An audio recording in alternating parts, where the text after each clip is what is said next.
নমস্কার, কেমন আছেন আপনারা সবাই? আমার নতুন একটা ভিডিওতে আপনাদের সকলকে স্বাগত জানাই।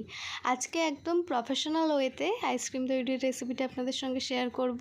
এটা কিন্তু একদম প্রিজারভেটিভ মুক্ত, সুতরাং প্রচণ্ড হেলদি। পাশাপাশি এই সেম রেসিপি ফলো করে গত 2 বছর যাবৎ আমি আইসক্রিম সেল করি। তাই আপনারা যারা প্রফেশনাল ওয়েতে আইসক্রিম বানিয়ে সেল করতে চান তারা তো এই রেসিপিটা ফলো করতে পারেনি। সাথে ঘরেও তৈরি করতে পারেন, ছোট বাচ্চাদের জন্য কিন্তু ভীষণই স্বাস্থ্যকর। চলুন শুরু করা যাক। এখন আমি এখানে 1/4 কাপ দুধের মধ্যে 1 টিস্পুন কর্নফ্লাওয়ার এবং 1 টিস্পুন কাস্টার্ড পাউডার ভালো করে মিক্স করে নিচ্ছি।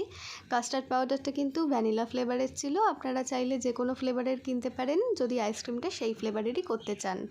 এখন এই মিক্সচারটাকে একটা সাইডে রেখে দেবো। অন্যদিকে একটা কড়াইতে আমি দিয়ে দিচ্ছি 250 ml দুধ। এখানে কিন্তু ঘন দুধ অথবা গরুর দুধ দিতে হবে বা কোনো ফুল ফ্যাট মিল্ক লাগবে এরকম কোনো ব্যাপার নেই, আপনারা যে কোনো রকমের দুধ ব্যবহার করতে পারবেন। এখন দুধের মধ্যে আমি 1 টেবিল স্পুন পাউডার সুগার দিয়েছি। চিনির পরিমাণটা অবশ্যই আপনারা আপনাদের পছন্দ অনুযায়ী কম বা বেশি করতে পারেন। দুধটা ফুটতে শুরু করলে তার মধ্যে আগে থেকে তৈরি করে রাখা কাস্টার্ড পাউডারের মিক্সচারটা দিয়ে দিয়েছি এবং খুব দ্রুততার সাথে এটাকে মিক্স করতে হবে যাতে কোনোভাবেই দলা পাকিয়ে না যায়।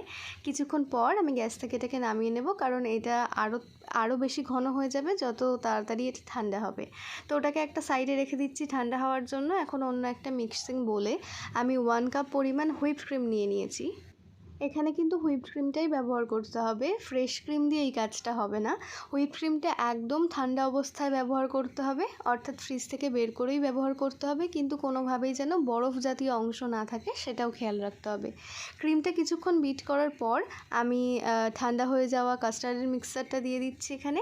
অবশ্যই যখন কাস্টার্ডের মিক্সচারটা আমরা ইউজ করব সেটাকে কিন্তু একদম ঠান্ডা অবস্থায় রাখতে হবে, অর্থাৎ রুম টেম্পারেচারে থাকলেই চলবে। খুব ভালোভাবে এটাকে মিক্স করে নিচ্ছি। আমি এখানে ভ্যানিলা এসেন্সটা ব্যবহার করেছিলাম, আপনারা চাইলে অন্য যে কোনো এসেন্স ব্যবহার করতে পারেন। এটা কিন্তু একদম কেকের ক্রিমের মতন স্টিফ করে ফেললে চলবে না, জাস্ট একটু ফ্লাপি অবস্থায় থাকলেই হবে, তবে লিকুইড অবস্থাতেই থাকবে। এখন খুব ভালোভাবে আমি মিক্সচারটাকে ঢেলে নিচ্ছি ছোট ছোট মাটির ভাঁড়ে। এটা দেখতে ভীষণ সুন্দর লাগে এবং আপনারা এইভাবেও সার্ভ করতে পারেন, সেল করতে পারেন। এক্সট্রা অংশটুকু আমি একটা কন্টেনারের মধ্যে নিয়ে নিচ্ছি। খুব ভালোভাবে সমান করে ওপর দিয়ে কিছুটা ড্রাই ফ্রুটস দিয়ে দিচ্ছি। এটা নর্মালিও খাওয়া যায়, ভীষণ সুস্বাদু, কিন্তু ড্রাই ফ্রুটস দিলে স্বাদটা যেন আরও বেশি বেড়ে যায়। আপনারা এখানে যে কোনো কিছু ব্যবহার করতে পারেন, চাইলে চকো চিপস দিতে পারেন অথবা কোনো সিজনাল ফ্রুটসও ইউজ করতে পারেন। এখন মুখটা খুব ভালোভাবে ঢেকে দিতে হবে যাতে কোনোভাবেই বরফ জাতীয় অংশ এর ভেতরে প্রবেশ করতে না পারে। খুব ভালোভাবে মুখগুলো সিল করে আমি এগুলোকে ডিপ ফ্রিজে রেখে দেবো 8 থেকে 10 ঘন্টার জন্য। সবথেকে বেটার হয় যদি আপনারা এগুলোকে ওভারনাইটের জন্য ফ্রিজে স্টোর করেন। প্রত্যেকটা উপকরণের পরিমাণ ডেসক্রিপশন বক্সেও দেওয়া থাকবে, আপনারা অবশ্যই একবার চেক করে নেবেন। এখন পরদিন সকালে আমি কন্টেনারগুলোকে ফ্রিজ থেকে বের করে নেব।